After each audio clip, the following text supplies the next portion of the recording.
Salut, ça va? Je suis Aylarp et je vais prouver que Felarp Neto joue en mode survie dans sa série.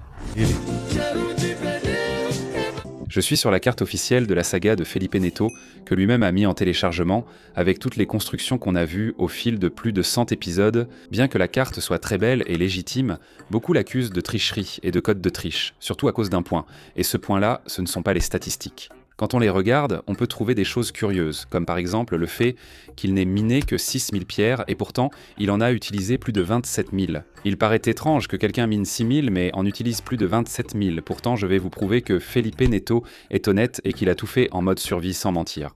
Ce que vous ignorez, c'est qu'ici, dans la dimension de la fin, Felipe Neto a construit une ferme à pavés automatique. Elle est très simple à réaliser, il suffit de placer quelques moules d'eau pour remplir ses feuilles et à la fin de mettre un moule de lave ici au-dessus. Parce que quand cette lave descend, elle entre en contact avec les feuilles d'eau et ça devient du pavé. Tu peux miner ici sans fin, ça produira toujours plus de pavés. Mais Super Lausinho, ça n'explique pas comment il a eu les 27 000 pierres, calme-toi garçon. Le secret de la ferme est ici, à la forteresse dans le monde supérieur, où un golem de neige tente de toucher les zombies. Ces boules de neige traversent le portail et vont dans Land. Pour faire fonctionner cette ferme, il suffit d'un chunk loader ici, tu vois. Felipe Neto saurait le faire. Je ne douterai jamais de ses compétences, Minecraft. Mets un peu d'eau.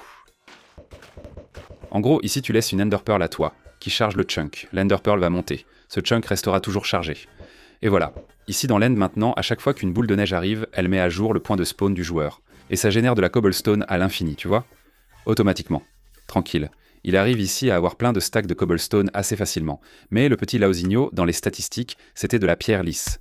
Mec, il suffit de la chauffer, tu comprends? Tu prends ce pavé ici, tu le mets dans le four, et ça va sortir de la pierre lisse, tu comprends? Il n'y a pas de secret, il n'y a pas de mystère. Parce qu'un truc essentiel à comprendre, c'est que Felipe Neto, il est humble. Il n'aime pas se montrer. Derrière Felipe Neto et le château, il y a des cachettes secrètes qu'il n'a jamais montrées en vidéo, car il est humble. Ce n'est pas dans son caractère de se montrer, de se la raconter, de poster des stories de prix et des trucs comme ça. Non, il est humble, tu vois. Tout ça, c'est lui qui l'a fait, mais il ne l'a jamais montré dans les vidéos parce qu'il ne voulait pas s'en attribuer le mérite. Et par exemple, ici, il a une ferme de bambou, tu vois, autosuffisante. Il l'allume ici, l'eau casse là-bas. Et ici, il y a plein de bambou. Et tout ça, ce n'est rien d'autre que du combustible, n'est-ce pas? Il peut faire ici du bois infini ou utiliser le bambou lui-même comme combustible. Et c'est comme ça, en gros, qu'il a obtenu 27 000 pierres. Il a cuit là 27 000 pierres. Il a répété ce processus 27 000 fois. C'est pourquoi, tu vois, il a utilisé 27 000 pierres dans les statistiques. C'est évident, il l'aurait fait en mode survie. Mais certains doutes subsistent, non. D'accord, Léo. Je crois qu'il a récupéré les pierres ici en farmant.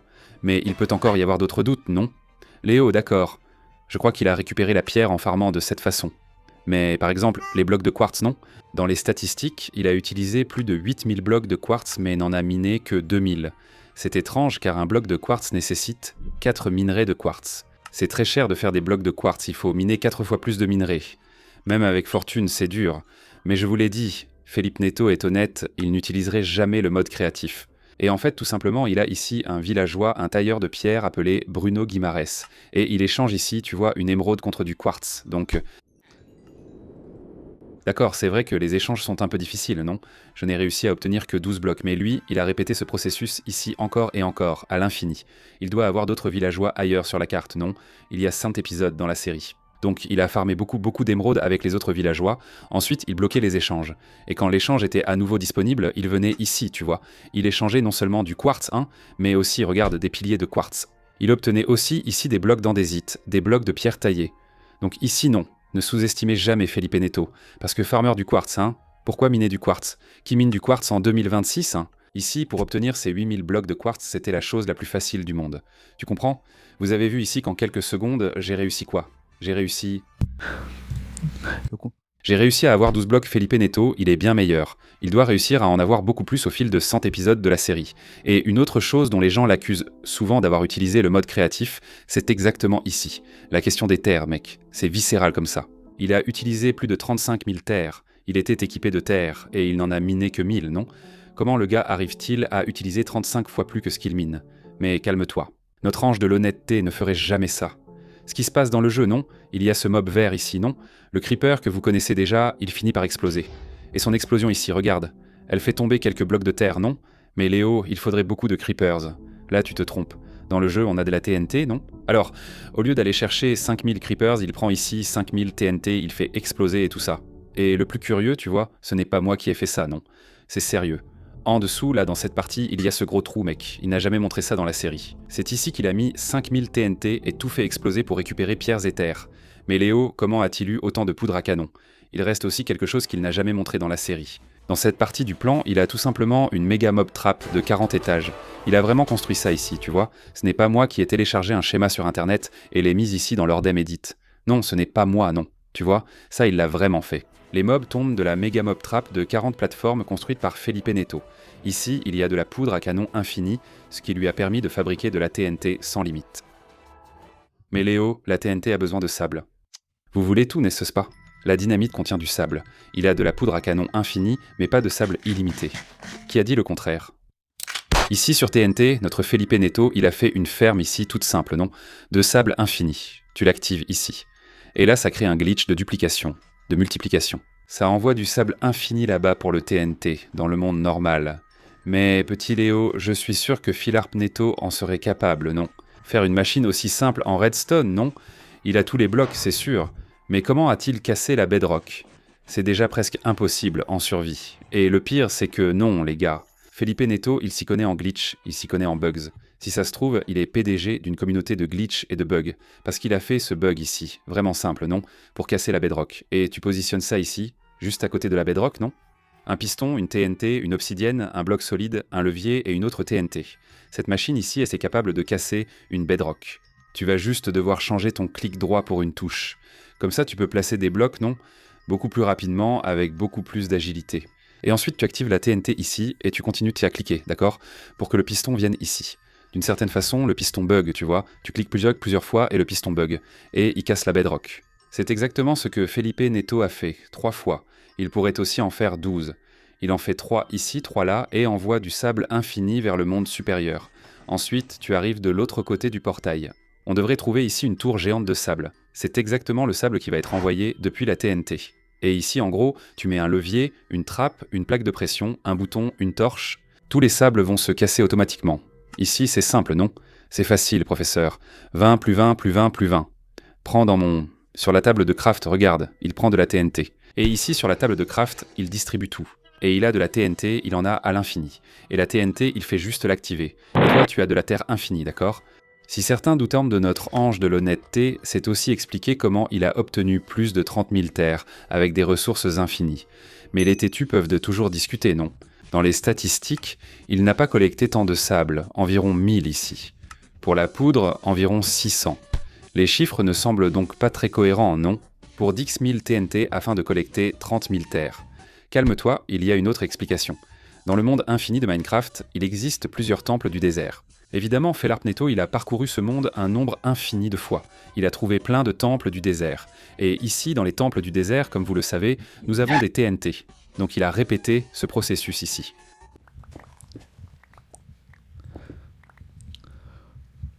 Près de 5000 fois, il a obtenu de la TNT infinie pour collecter terre, bois ou d'autres blocs utiles à ses statistiques. Dans ces temples, il a aussi récupéré du bon butin. Regarde, les émeraudes pour échanger avec ses villageois, il les a prises dans les temples, n'est-ce pas? Du fer, une armure de cheval, même des diamants. Il a tout pris dans les 5000 temples visités en plus de 100 épisodes de la série. Je vous le dis, les gars, tout ce qu'il a fait, que certains disent avoir été fait en créatif, est justifiable. Ce gars joue en survie pure. Et peut-être que l'une des choses les plus difficiles à justifier concernant l'utilisation du mode survie par Felipe Neto, c'est justement ici, mec, bloc d'herbe. Genre, il a décoré avec des blocs d'herbe. Il y en a 24 000, il n'a miné que 1000 blocs d'herbe juste pour nettoyer le terrain. Vous savez comme il est doué pour ça. Il a utilisé plus de 24 000 blocs d'herbe sans raison claire. Mais notre ange de l'honnêteté n'utiliserait jamais de triche. Cette incohérence est facile à expliquer. Il y a des mobs noirs dans le jeu. D'ailleurs, le seul mob noir du jeu, le voleur de blocs, qui est lui-même ici, l'Enderman. Il a une chance d'apparaître en tenant un bloc d'herbe, un bloc de terre avec de l'herbe. Alors vous devez imaginer, non, que Felipe Neto, il a tué ses Enderman tenant des blocs d'herbe 30 000 fois, et il a obtenu ces 30 000 blocs d'herbe sans avoir besoin de miner. C'est bon? Petit mineur, je n'y crois pas. Je vous prouve que tout va bien, les gars. Tout a été fait en survie. Tout a été fait en survie. Je sais maintenant que ça devient intéressant, car certains objets ne sont pas si faciles à expliquer, non? Peut-être que tu trouves ça super facile et que tu le savais déjà, tu vois. Il est évident que Felipe Neto ne tricherait pas ainsi. Pourtant, il y a ici des choses, comme la bedrock, qui restent inexplicables, même pour vous. Comment Felipe Neto a-t-il pris et utilisé 2 fois de la bedrock? Ou, il y a aussi le bloc de commande, mais je ne sais pas combien de fois il l'a utilisé. Felipe Neto, mon Dieu, comment tu utilises le bloc de commande 18 fois, mec? Il y a un bloc de commande en mode survie, et calmez-vous, rangez vos pierres parce qu'il y a bien une explication. Et les gars, ce que Felipe Neto fait à partir d'ici, c'est du pur cinéma. Il utilise en gros une snapshot spéciale du 1er avril appelée One Block at a Time. C'est une version très amusante, très bien faite. Cette version est unique. Tu as 2 mains, mais pas de barre d'accès rapide, d'inventaire ou de table de craft. Tu peux prendre un bloc à la fois, comme dans la version spéciale du 1er avril un peu troll. Tu prends avec le bouton gauche et lance-plan avec le droit. C'est un délire marrant. Mais Léo, quel rapport avec Felipe Neto? Dans cette version, il a trouvé de l'or. Ça, c'est le genre de discussion qu'on trouve sur des forums de glitch, sur Reddit, des subreddits, ou même sur Fourchamp. Seuls de vrais génies pourraient trouver ce genre de choses. Pour comprendre ce qui rend cette version spéciale, il faut aller dans le Nether. Et là, ça devient vraiment galère, on devra casser 5 ou 6 blocs d'obsidienne à la main. Ça prendra vraiment beaucoup de temps. Pour que vous voyez que Felipe Neto, c'est vraiment l'ange de l'honnêteté. Parce que ce qu'on va trouver à la fin de cette version, Felipe Neto savait vraiment ce qu'il faisait, tu vois. C'est pour que plus jamais vous ne doutiez de cet homme, parce que le travail que je vais avoir ici, c'est le même qu'il a eu. Et il n'a rien dit à personne parce qu'il est très honnête, il est très humble. Ce n'est pas dans son caractère, tu vois, de se vanter, de se mettre en avant ou quoi que ce soit. Mon Dieu, j'ai vérifié ici, ça fait 4 minutes. Ça a pris vraiment beaucoup de temps. Ça a pris environ 4 minutes, les gars. Juste pour casser l'obsidienne, pour que vous voyez à quel point Philippe Neto est dévoué, tu vois, et tout ça. Et attendez, on va arriver au point de la vidéo. On va arriver au point de la vidéo, comment tout ça a abouti à un bloc de commande, à de la bedrock et tout le reste. Et voilà, d'accord. Ici, tu en sépares 2. 2. Et ici, tu viens, tu mets l'obsidienne. Et maintenant, tu répètes ce processus ici encore 6 ou 7 fois pour compléter le portail. Je vais miner hors caméra et on revient tout de suite. Et voilà, après avoir complété le portail, mec, on doit casser ce coffre ici. Et les coffres dans cette version, pour une raison ou une autre, sont différents. Et il faut espérer obtenir du gravier. J'ai lancé le coffre au loin. Il faut espérer obtenir un briquet, hein, un allume-feu. Waouh, par chance, on a eu un briquet ici. On casse le briquet. Comment je casse le briquet maintenant? Je n'arrive pas à casser le briquet. Et je suis en train de lancer des boules de feu. Voilà, tu casses le briquet, tu viens ici et tu allumes enfin le portail du Nether, mec. C'est dingue. Le Nether est crucial car dans ces forteresses, il faut chercher les coffres, mec. Pour une raison quelconque, Mojang, quand ils ont fait cette version, ils ont décidé que le butin spécial serait dans les coffres de la forteresse du Nether. Quand on casse le coffre, il explose, comme je l'ai dit. Et il y a quelque chose de très important dedans, c'est littéralement le portail du Nether. Et il faut aussi le casser à la main, hein. Il n'y a pas de pioche, il n'y a rien dans cette version. On va devoir le casser à la main ici. Le portail du Nether, non. Ici, un objet crucial dans ce coffre, le portail de Land. Bloc par bloc, le piglin m'a dérangé. Felarp Neto a vraiment souffert pour obtenir le bloc de commande. Alors, dans le coffre, il y a quelque chose de très important, hein, c'est le portail de Land. On va devoir faire ça 12 fois, on va devoir trouver 12 coffres, ici dans le Nether, à l'intérieur de la forteresse du Nether, pour ensuite faire le portail de Land. C'est là-bas qu'il y a les blocs de commande, la bedrock et tout de cette mise à jour. Un bloc à la fois. On n'a pas de pioche, mais on a la patience. Nous avons l'honnêteté, notre ange de l'honnêteté, Felipe Neto.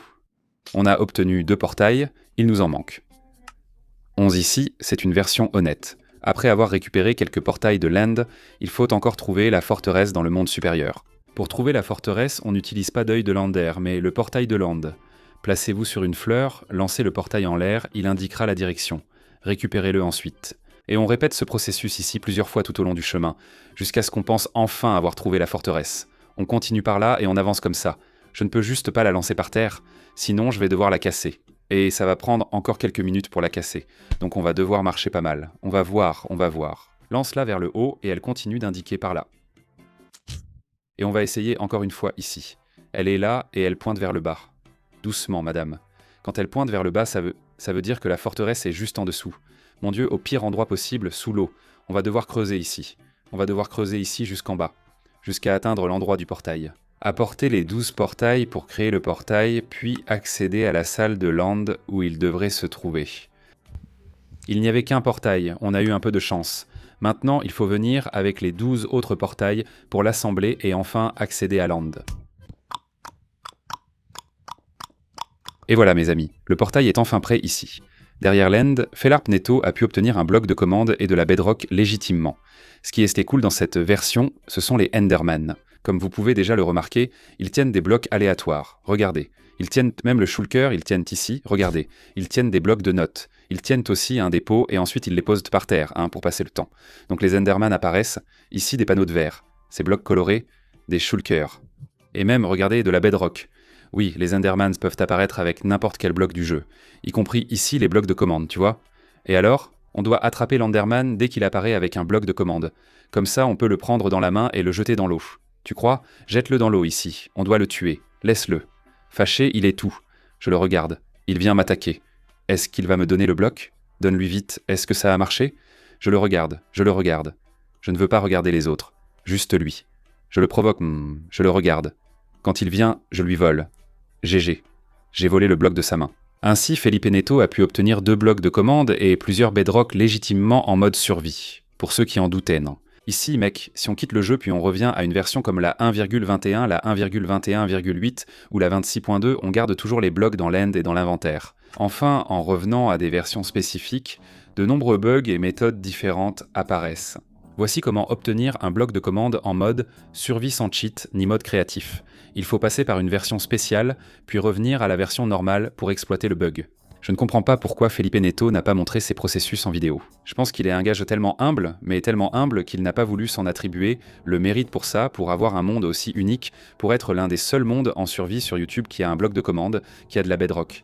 Donc il a gardé ça secret. Ailarb a prouvé ici que tout a été fait en mode survie, juste pour garder l'habitude. Dans l'église, Espiro est-il là? Où es-tu, Espiro? L'époque où j'étais, le mystère sombre me manque. Je sais que tu avais kidnappé Espiro et ses animaux. Voyons qui est ici dans l'église. Regardez. C'est Lou Cabro, non? C'est Lou Cabro, il est supporter de Botafogo. Et Tullio. Il fallait que ce soit un supporter de Botafogo. Ou Felipe Neto. La vérité de Dieu montre que tu les as utilisés en mode survie. Nous restons ennemis ici ou pas, je ne sais pas. Je tuerai quand même tes animaux par habitude pour garder la blague. Mais sa carte était vraiment belle. Même s'il a été fait en mode survie, c'est une très belle carte, mec. Et cette blague ici. Top de Rapidex, rien ne te surpasse. C'est quoi déjà? Bruno Blanco 4, ta force était forte. C'est ça, les gars. Abonne-toi à la chaîne, suis-moi sur Instagram, @eamine, qui en fait est ailarb77.